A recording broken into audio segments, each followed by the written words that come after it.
Olá, meu nome é Patrícia e bem-vindo a mais um episódio na nossa jornada pelo livro do Apocalipse.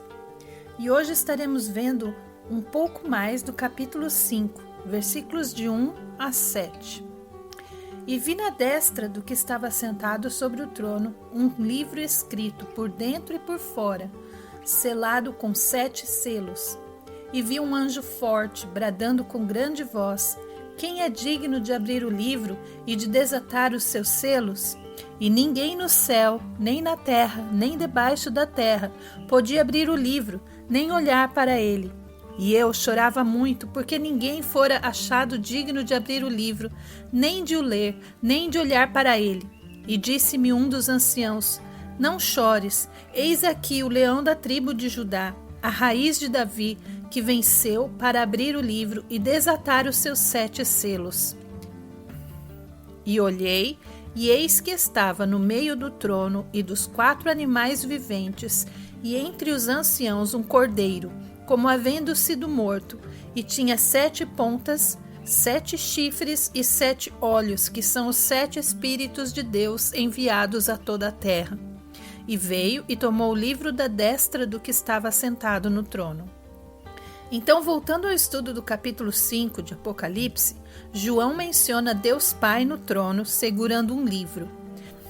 A palavra grega para livro é biblion, e no tempo de João, um biblion não era um volume encadernado de páginas como os que temos hoje. Um biblion era um pergaminho ou um rolo. Tipicamente, rolos importantes, como documentos legais, seriam selados onde a borda do rolo termina. O rolo seria selado com selos de cera ou argila, e neste caso, nos é dito que o rolo foi fixado com 7 desses selos. Lembramos que o número 7 significa 100% e concluímos que é um selamento completo. Ninguém abriu este rolo ou mudou o seu conteúdo. Mas o que é este rolo? A única pista que temos é encontrada na descrição que João nos dá. João diz que ele tem escrito em ambos os lados, e naquele tempo os rolos eram geralmente escritos apenas de um lado. Apenas certos documentos legais eram obrigados a ter escrita tanto no interior quanto no exterior do pergaminho enrolado.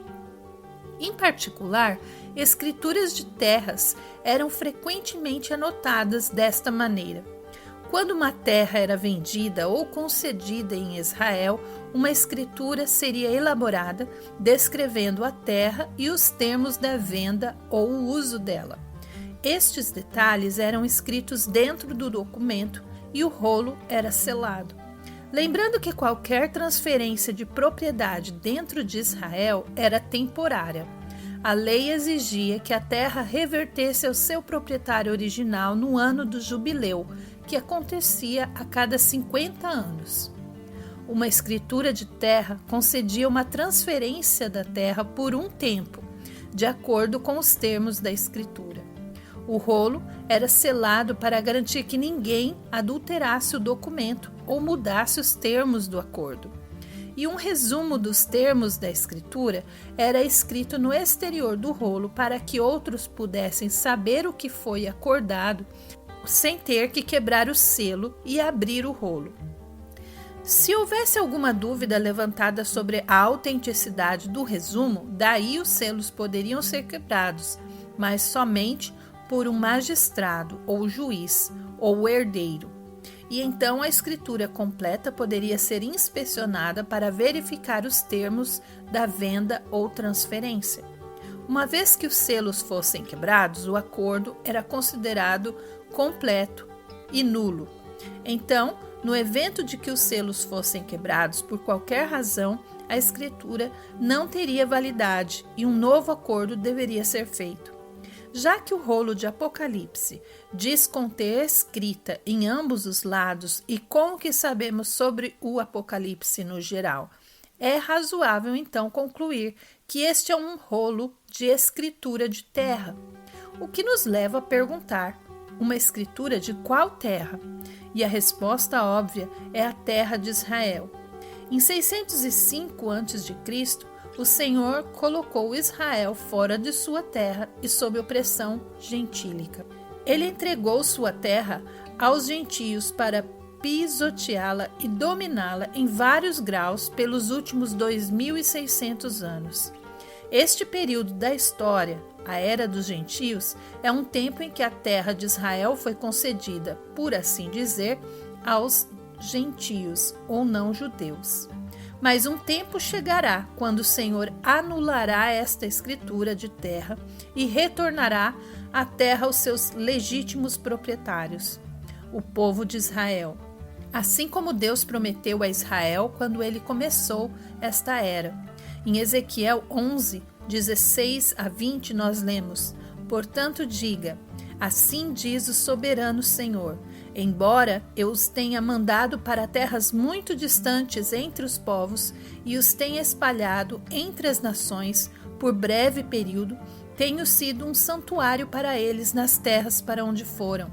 Portanto, diga, assim diz o soberano Senhor, eu os ajuntarei dentre as nações e os trarei de volta das terras para onde vocês foram espalhados, e lhes devolverei a terra de Israel. Eles voltarão para ela e retirarão todas as suas imagens repugnantes e os seus ídolos detestáveis. Darei a eles um coração não dividido e porei um novo espírito dentro deles. Retirarei deles o coração de pedra e lhes darei um coração de carne. Então agirão segundo os meus decretos e serão cuidadosos em obedecer às minhas leis. Eles serão o meu povo e eu serei o seu Deus. Quebrar os selos de uma escritura de terra era reservado para o magistrado ou juiz, ou o herdeiro.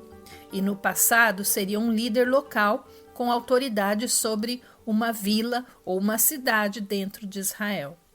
Mas quem tem autoridade sobre todo o Israel e toda a terra prometida ao povo de Deus?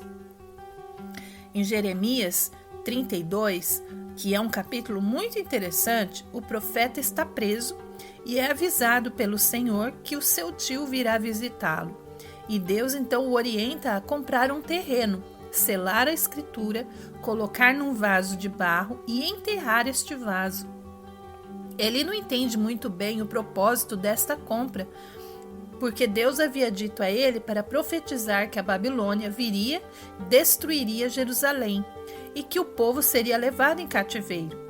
Ele sabia que o povo ficaria em cativeiro por 70 anos, então provavelmente também sabia que nem estaria vivo quando o cativeiro acabasse.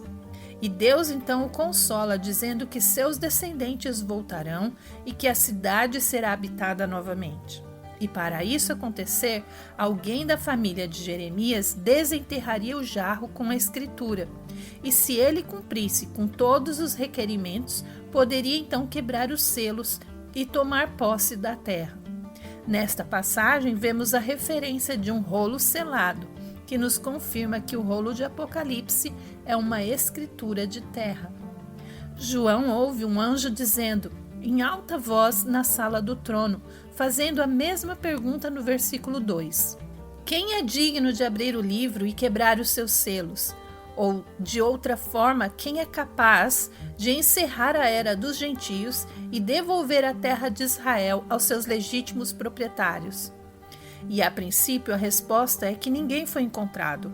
Note que é ninguém no céu, na terra ou debaixo da terra. Isso parece até difícil de acreditar, já que o Pai está no céu e certamente ele é digno. Mas o termo aqui, digno, não significa bom o suficiente, significa apropriado. Lembre-se, foi Deus Pai quem deu a terra de Israel aos gentios em primeiro lugar. E dessa maneira, o Pai não poderia quebrar os selos, porque fazer isso significaria que ele estaria quebrando a sua própria palavra naquele acordo. Então precisamos de alguém autorizado a julgar o assunto corretamente, alguém autorizado a inspecionar os termos do acordo. E uma vez que o acordo for inspecionado, ele termina. E em seu lugar, um novo acordo deverá ser feito, um que estabeleça um arranjo diferente com a terra.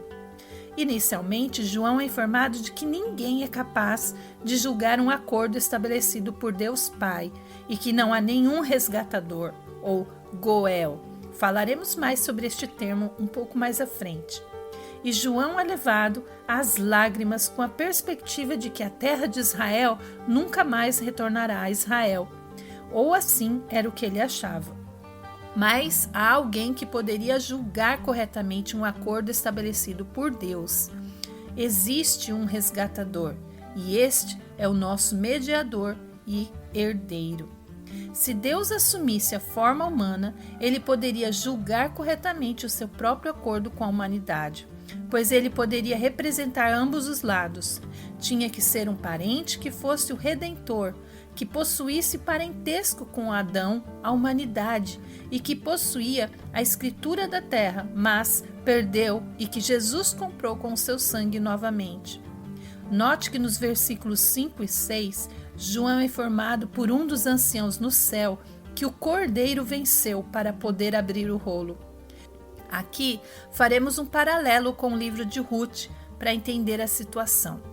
Boaz, que é o herói da história no livro de Ruth, ele é o Goel, o que redime em hebraico. Ele é o parente resgatador da família de Noemi.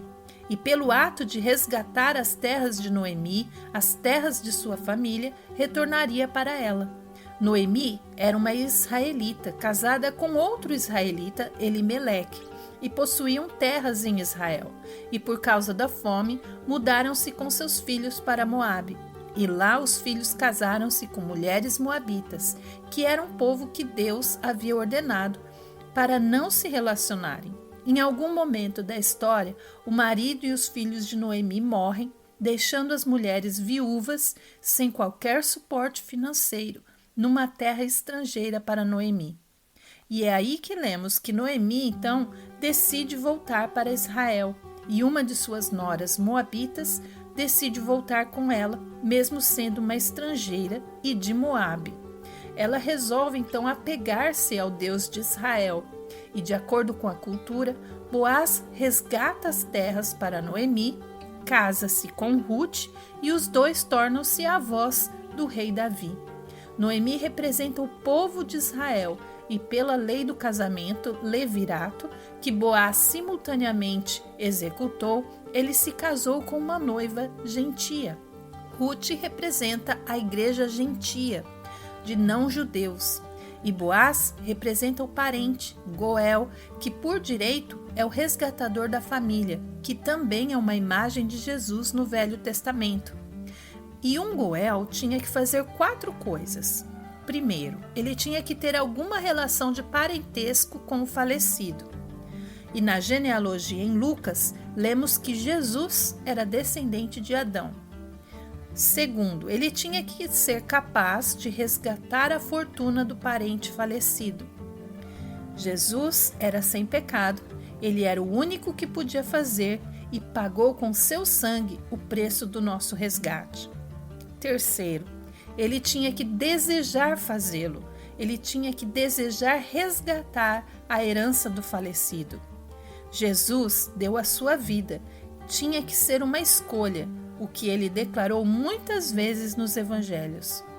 E em quarto lugar, o Goel tinha que assumir todas as obrigações do beneficiário, e Jesus assumiu a igreja como sua noiva e resgatou a escritura da terra.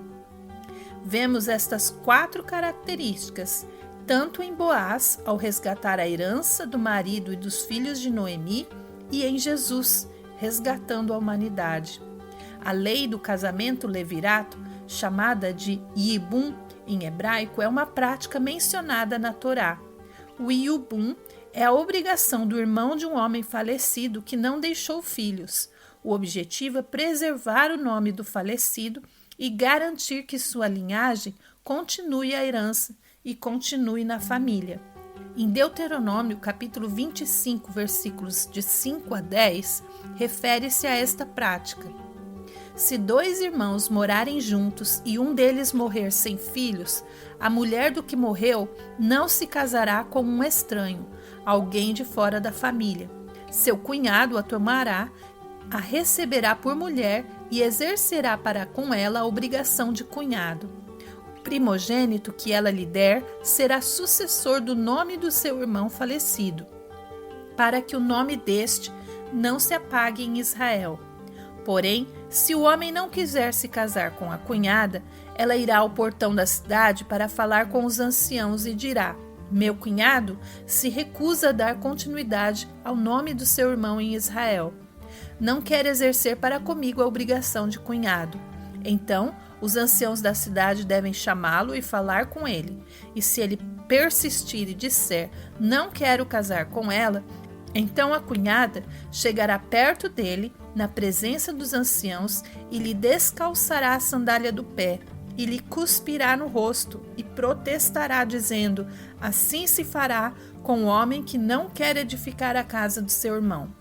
E em Israel se dará à casa daquele homem o nome de a casa do descalçado.